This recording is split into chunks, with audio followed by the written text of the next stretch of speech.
तुम्हालाही बीपीचा धोका असू शकतो जर तुम्ही खालील कॅटेगरीमध्ये येत आहेत. नमस्कार सर्वांना, मी डॉक्टर स्वप्नील हायपरटेन्शन सिरीजच्या 4थ्या व्हिडिओमध्ये तुमचं स्वागत करतो. आजचा आपला प्रश्न आहे की बीपीचा धोका कोणत्या लोकांना जास्त असतो. हाय बीपी म्हणजेच उच्च रक्तदाब ही गंभीर समस्या आहे आणि त्याला सायलेंट किलर असं सुद्धा म्हटलं जातं.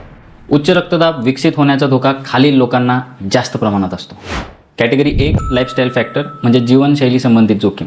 या गटामध्ये खालील प्रकारचे लोक येतात. जास्त प्रमाणात मीठ खाणाऱ्या व्यक्ती, ज्यांचं वजन सामान्यपेक्षा जास्त आहे अशी व्यक्ती, ज्यांची बैठी जीवनशैली असते, जास्त प्रमाणात धूम्रपान आणि मद्यपान करणाऱ्या व्यक्ती, ज्यांच्या आहारात फळे आणि भाज्यांचा वापर कमी आहे अशा व्यक्ती, किंवा अशा व्यक्ती ज्यांना खूप जास्त मानसिक तणाव किंवा चिंता आहे. नंबर 2च्या कॅटेगरीमध्ये खालील व्यक्ती येतात. ज्यांचं वय 50 ते 60 वर्षापेक्षा जास्त आहे, ज्यांच्या कुटुंबात आईवडिलांना किंवा जवळच्या नातेवाईकांना उच्च रक्तदाब आहे आणि महिलांमध्ये साधारण 45 वयाच्या नंतर म्हणजेच मेन्सेस संपल्याच्या नंतर बीपीचा धोका वाढतो.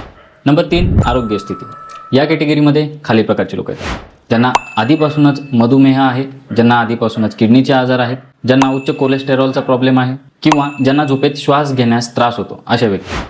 थोडक्यात सांगायचं म्हणजे ज्या व्यक्तींची जीवनशैली अनहेल्दी प्रकारची असते अशा लोकांना बीपीचा धोका जास्त प्रमाणात असतो. आपला पुढचा प्रश्न असा आहे की मला उच्च रक्तदाब आहे तर मी आहारात कोणती पथ्य पाळली गेली पाहिजे. या प्रश्नाचं उत्तर आपण पुढच्या व्हिडिओत बघणार आहोत. धन्यवाद.